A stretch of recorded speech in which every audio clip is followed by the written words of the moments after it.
Federation का राष्ट्रीय नेतृत्व और यहां पर उपस्थित देश के कोने कोने से आए हुए हमारी आंगनवाड़ी, आशा और मिड डे मील वर्कर्स के नेतृत्व के साथ ही सबसे पहले मैं mid day meal worker federation of India की ओर से ये जो प्रस्ताव यहां कौन AR सिंधु के द्वारा रखा गया है, इसका पुरजोर समर्थन करता हूं और इस मंच को ये यकीन दिलाता हूं कि हमारी फेडरेशन इसमें जो भी आह्वान किए गए हैं आने वाले दिनों में इसको पूरे तौर पर लागू करेंगे। मिड डे मील वर्कर इन कार्यक्रमों में बढ़ चढ़कर हिस्सा लेंगे।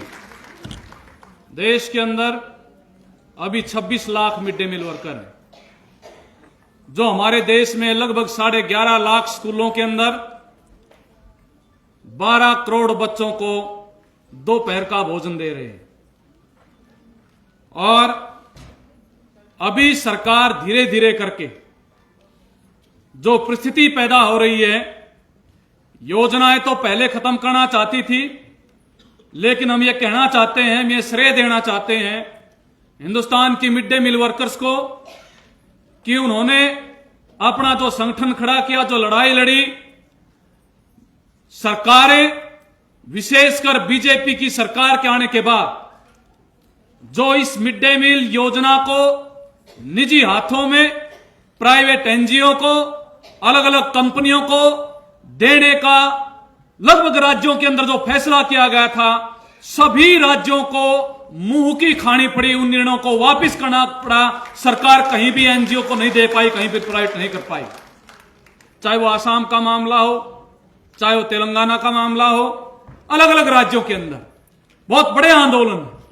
वर्कर की स्थिति में यहां ज्यादा नहीं रखना चाहता। हमारी तमाम स्कीम वर्कर के लीडर यहां मौजूद हैं, वो जानते हैं कि हमारे राज्यों के अंदर अलग अलग जगह मिड डे मील वर्कर की स्थिति क्या है। दोनों ही तरीके से डिप्लॉयड है। Mid day meal worker scheme worker में भी सबसे ज्यादा गरीब परिवारों से है, उनका मानदेय भी शायद सबसे कम है अभी भी पूरे देश के अंदर।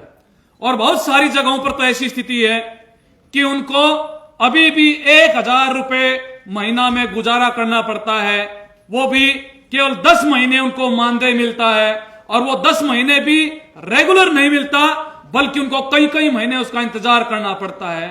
ये है इस देश की महिलाओं की जो स्थिति, जो हमारे देश की संसद में बैठ के प्रधानमंत्री और उनकी जो सरकार है वो इतने बड़े बड़े नारे देती है, हमने महिलाओं को के लिए इतना कुछ कर दिया। वो हालात ये है। और ये बीजेपी की सरकार जब से आई है, एक पैसे की बढ़ोतरी नहीं की गई है।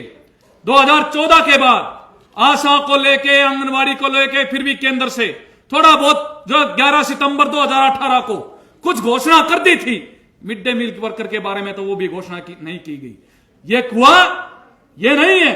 मिड डे मील वर्कर ने अपने आंदोलन के दम पर, लड़ाइयों के दम पर इस पिछले 5 साल में किसी राज्य में 2000, किसी राज्य में 3000, किसी राज्य में 5000 और हरियाणा जैसे राज्य में 7000 तक जो है वो वेतन ले रही हैं, अपनी लड़ाइयों के दम पर अपना काम करते हुए। ये है जो ताकत जो मिड डे मील वर्करों ने अपनी दिखाई। लेकिन सरकार का लगातार प्रयास क्या है? सरकार चाहती है कि ये जो सार्वजनिक शिक्षा का जो ढांचा है, इस शिक्षा के ढांचे को बर्बाद किया जाए, सरकारी स्कूलों को खत्म किया जाए। और मैं ये बहुत जोर देके कहना चाहता हूं, खासकर यहां ICDS का जो हमारी आंगनवाड़ी वर्कर हेल्पर यहां जुड़ी हुई है, अभी तक जो है ये मुद्दा नई शिक्षा नीति 2020 जिसके तहत स्कूली शिक्षा के ढांचे में बदलाव किए जा रहे हैं, जो कम बच्चों के जो स्कूल हैं, जहां आबादी कम आती है, उनको बंद किया जा रहा है।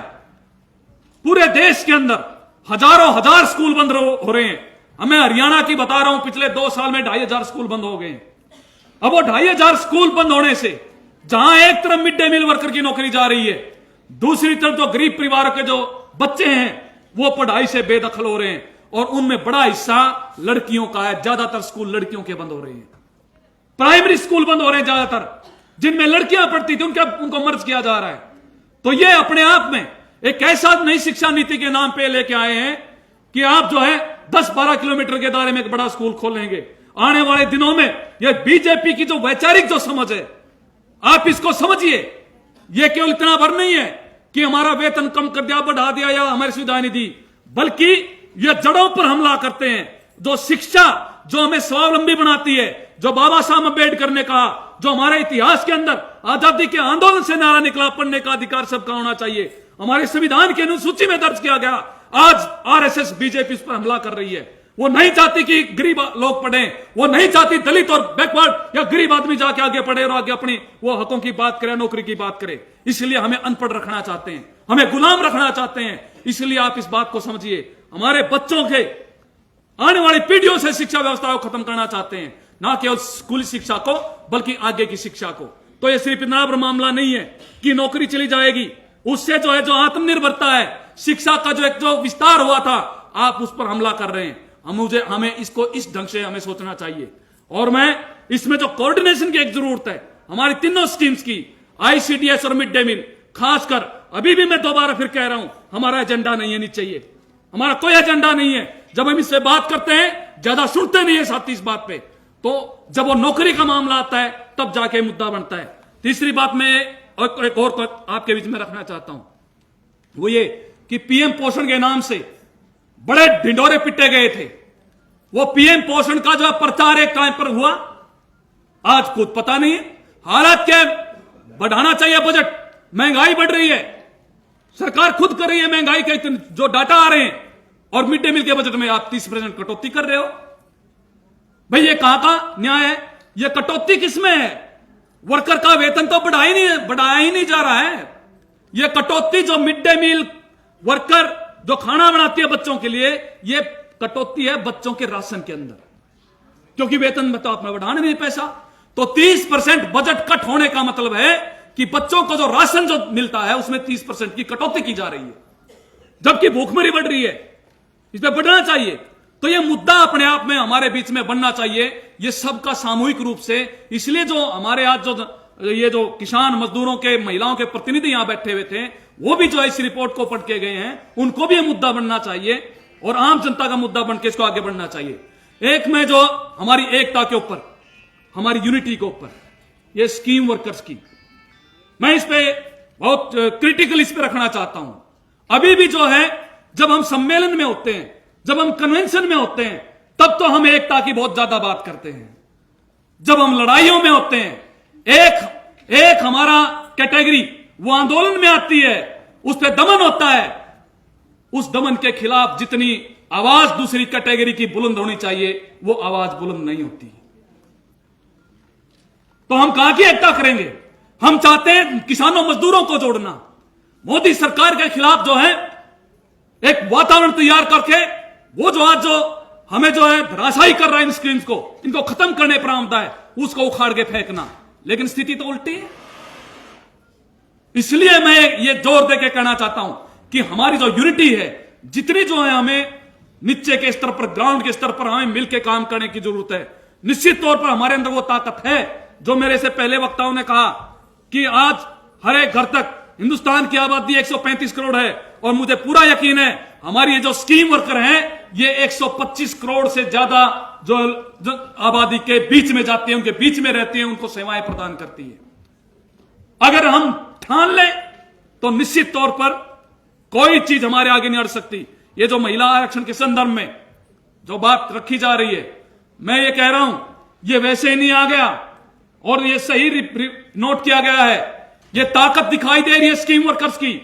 महिला आंदोलन ने इतने लंबे टाइम से इस महिला आरक्षण के मसले को इतने जोरदार ढंग से उठाया है, लेकिन उसकी परिस्थितियां अगर पैदा की है, पिछले 20 साल से स्कीम वर्कर का जो आंदोलन खड़ा हुआ है, उसने परिस्थिति पैदा की है कि नई संसद के अंदर पहला जो है विधेयक जो है महिला आरक्षण का लेके आया है। और हम ये कहना चाहते हैं, ये 33% क्यों भाई? आधी आबादी है। अभी तो तुम देखो, तुमने आज तक जो कब्जा जमाए रखा है, तुम्हें संसद से बाहर जाके फेंकेंगे, और जो लड़ने वाली जो फोर्स है, वो आधी आबादी, वो आधी आबादी अंदर जाके बैठेगी। तो इस राजनीतिक चेतना को, ठीक बात है कि हमारी जो है, हमारा वेतन के मसले हैं, हर रोज हम लड़ते हैं, वो जिंदगी के मसले हैं, लेकिन ये आंदोलन इससे कहीं आगे बढ़ा हुआ आंदोलन है। इसको पहचानने की जरूरत है, वो जो चेतना है। और मैं अभी जो 2 दिन पहले का आपके बीच में उदाहरण देना चाहता हूं हम पंचकुला में आशा वर्कर का आंदोलन चल रहा है, 47 दिन हो गए हड़ताल पे, 100% हड़ताल चल रही है। एक वहां पंचकुला के अंदर प्रवासी मजदूरों झोंगियों में काम करती है आशा वर्कर, वो खुद भी प्रवासी मजदूर है, गरीब परिवारों से। मैंने उनका चेहरे देख के मैंने सोचा ये तो परेशान हो रही होंगी। मैंने पूछा भाई 2 महीने होने वाले हैं आपकी हड़ताल को, आमदनी नहीं है तो कैसे होगा? बोला जी कोई नहीं, घटना दुर्घटना भी होती है, पता नहीं क्या आ जाता है। बोले आपकी बार जो है कितने ही दिन बैठना पड़ो, कुछ भी हो जाए, जब तक सरकार सम्मानजनक समझौता नहीं करेगी आगे नहीं बढ़ेंगे।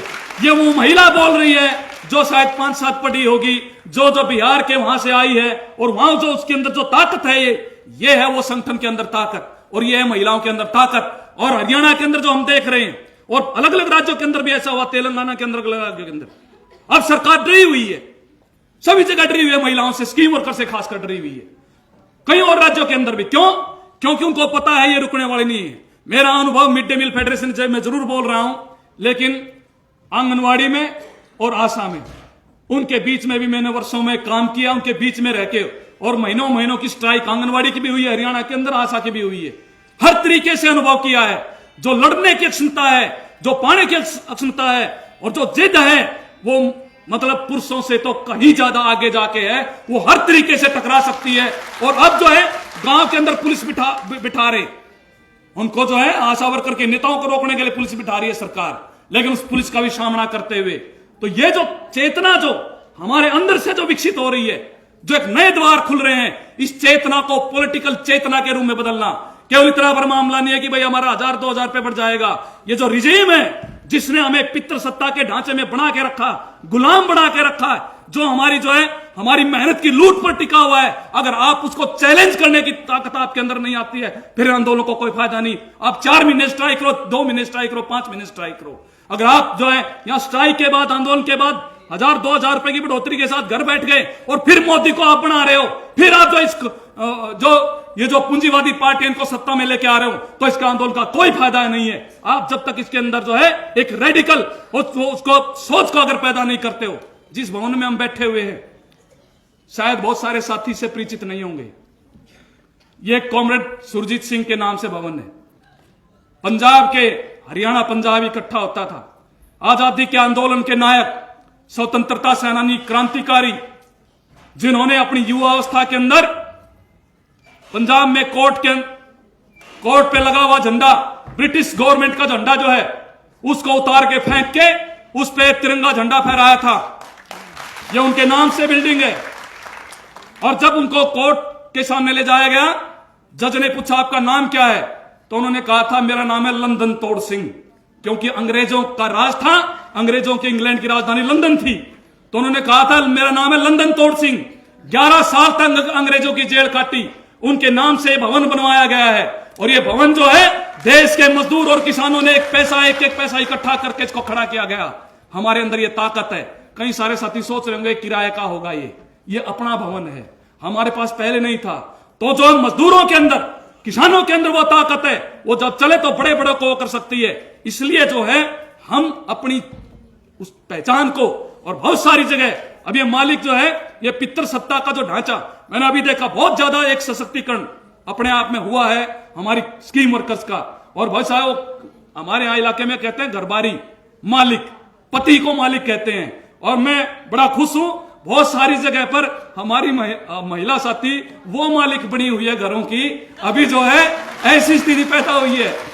तो ये जो आपको एडवांसमेंट मिली है, आगे जो बढ़ रहे हैं, इस ताकत को पहचानिए, और इस ताकत को ये पूंजीवादी पार्टियों के तलवे तले मत ले जाइए। मुझे इसका भी डर है काफी, मुझे इसका भी काफी डर है कि क्योंकि आज के दिन जो है सारी विपक्षी पार्टियां हैं, वो सारी की सारी उनकी नजर है हमारी स्कीम वर्कर्स के लीडर्स पर।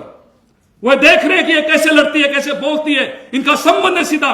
वो जो हमें गुलाम बनाने वाली जो राजनीति है, उनके लोग हमारे पर नजर गड़ाए हुए हैं, क्योंकि हमारे अंदर पोटेंशियल है। इसलिए उससे बच के रहना है, अपने को काबू करना है, अपने को बचा के रखना है, क्योंकि इस आंदोलन को हम आगे जाना, मुक्ति के संघर्ष को आगे लेके जाना है। हम जाएंगे, निश्चित तौर पर जाएंगे, लड़ेंगे और जीतेंगे। इन्हीं शब्दों के साथ आपका बहुत बहुत धन्यवाद।